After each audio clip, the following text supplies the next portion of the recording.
Kerajaan Madani diminta membawa balik pakar formula yang dimiliki mereka bagi memberi penjelasan mengenai kenaikan harga minyak yang didakwa semakin membebankan rakyat.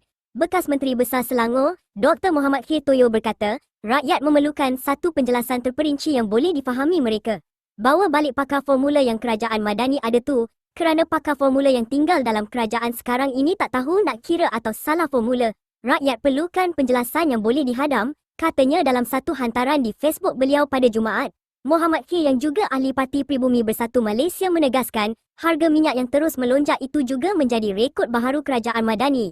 Kita tak tahu sampai bila harga minyak akan berhenti naik mencanak. Jika formula yang sama diguna oleh kerajaan untuk naikkan harga minyak, rakyat semakin tidak tidur malam. Sekali naik 80 sen, ujarnya.